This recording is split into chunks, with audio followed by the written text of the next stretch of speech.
programa Invista, Aprendendo com Quem Faz. Hoje traz aqui aos estúdios da TV Osasco o Márcio Martins Moreira. Ele é formado em Ciências Contábeis e é pós-graduado em Análise de Sistemas, Master e Training em Programação Neurolinguística, psicanalista, é professor de PNL, que é Programação Neurolinguística, e Hipnose da Sociedade Brasileira de Psicanálise. Vou parar por aqui, viu, Márcio? Doravante eu vou deixar os títulos de lado, chamá-lo só de Márcio. Por favor. Tá? E, em primeiro lugar, dar as boas-vindas aqui à TV Osasco, ao programa Invista, para aprender um pouquinho com quem faz, que é o nosso slogan do programa. Obrigado. Paulo, muito obrigado pela oportunidade, parabéns pelo programa. Simplesmente um sucesso. Muito obrigado. Márcio, nós iniciamos sempre falando um pouco do pessoal, né? Das dificuldades eventuais. Eu não sei se você teve dificuldade na vida para se formar, para chegar nesse nível de poder dividir o conhecimento com outras pessoas. Você com certeza trilhou um caminho que nem sempre foi um caminho asfaltado, né? Queria que você falasse um pouquinho lá do início, da formação, como é que foi o início, para nós termos até como exemplo. Muito legal, Paulo. Quando eu era muito jovem, na verdade, quando nasci aqui no 18, no quilômetro 18, aqui em Osasco, né?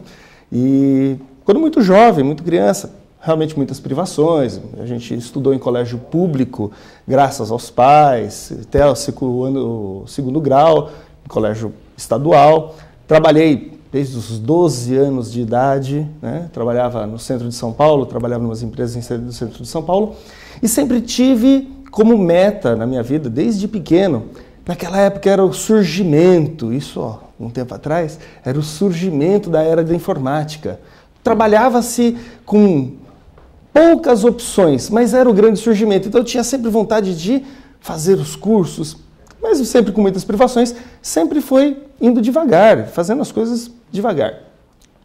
Depois de alguns anos, na época da faculdade, já, né, bancado pela minha mãe, muita dificuldade, minha mãe funcionária pública da Prefeitura de Osasco, muita dificuldade, eu entrei na Fiel, fazer análise de sistemas, com ênfase em contabilidade, né, ciências contábeis, e no meu primeiro ano eu tive a grata oportunidade de ser contratado pela Santista Têxtil, que tinha a sua fábrica de tecidos Tatuapé aqui na Avenida dos Autonomistas. Sim. E isso nos idos de 88, 89. E aí, realmente, a gente melhorou um pouco, porque a própria unidade dava condições de estudo, financiava parte dos estudos. Foi nessa época que a gente, já trabalhando na área de informática na Santista, a gente teve uma oportunidade melhor, né? Foi assim que começou tudo. Minha carreira profissional mesmo começou na área de informática e fazem 20 e poucos anos que eu tenho uma empresa de informática e a gente trabalha com a parte de tecnologia de informação na parte de automação comercial. Isso proporcionou alguns conhecimentos, né? Então isso foi o que alavancou as nossas possibilidades, né? Foi assim que começou. Tá, a empresa de informática eu particularmente conheço, é a MMM. Você mantém ainda a empresa de informática? A gente tem, na verdade, os dois ramos hoje, né? Uhum. É interessante falar que a MMM Informática foi o que surgiu, isso nos idos de 89, até em conjunto com o trabalho que eu tinha na Santista, como analista lá e como um programador freelancer nos tempos de início da MMM. A MMM Informática teve os seus primeiros anos, devagar, como a maioria das empresas, e em 94 teve um boom. Realmente a gente conseguiu fazer a implantação de sistemas em vários clientes em Osasco. Foi realmente um bom sucesso que a gente teve. E nessa época a gente percebeu que a grande deficiência das empresas não estava na parte de informática. Informática realmente é importante, mas é um grande mecanismo para a administração. Mas não é o fim da administração. As coisas realmente, quando acontecem, não acontecem dentro do computador, acontecem na cabeça do administrador, acontece na cabeça do proprietário da empresa.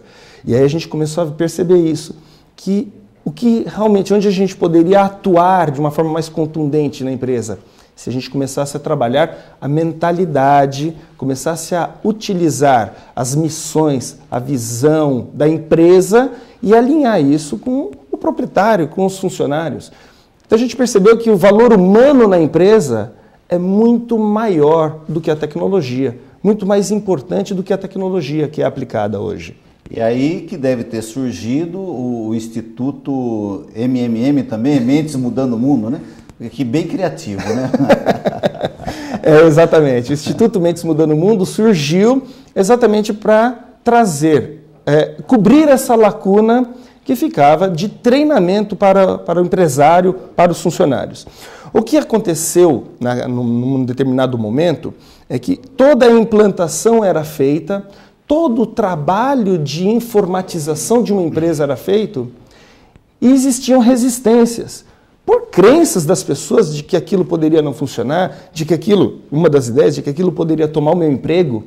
Muitas vezes o próprio proprietário tinha suas dúvidas se aquilo ia funcionar mesmo. Coisas do tipo, eu sempre usei uma caneta colocada na minha orelha, por que agora eu vou ter que usar um computador? Então, crenças que limitavam a própria informatização. E mesmo depois de informatizado, isso acabava refletindo de uma maneira negativa no pós-informatização. Então, a Mentes Mudando o Mundo veio para suprir tanto a parte do coach corporativo, alinhando todas essas condições, vamos chamar de limitantes da empresa, como também um coach individual, um coach das pessoas que estão lá, dos proprietários, dos funcionários, do alto escalão e até realmente um trabalho de busca de liderança dentro das empresas. Então vocês desenvolvem um trabalho tanto para o proprietário da empresa como para o seu RH, para os seus recursos humanos. Perfeito. Esse é hoje o nosso grande nicho de mercado é alinhar os pensamentos dos proprietários, dos donos, dos dirigentes da empresa aos valores e às crenças dos funcionários. Se um proprietário acredita numa coisa e os funcionários acreditam em outra, a empresa cria uma confusão. A pessoa jurídica, a gente está falando de 3 pessoas, a pessoa do patrão, a pessoa do funcionário e a pessoa jurídica. Esses 3 pensando de forma diferente, a gente não consegue atingir o nosso objetivo. Isso a gente vai poder falar um pouquinho mais depois, mas a busca desse objetivo tem que estar todo mundo alinhado, né? E para quem não sabe para onde vai, qualquer caminho serve, né? Ou nenhum deles, né? Bom, nós vamos fazer um pequeno intervalo, o Invista volta já já.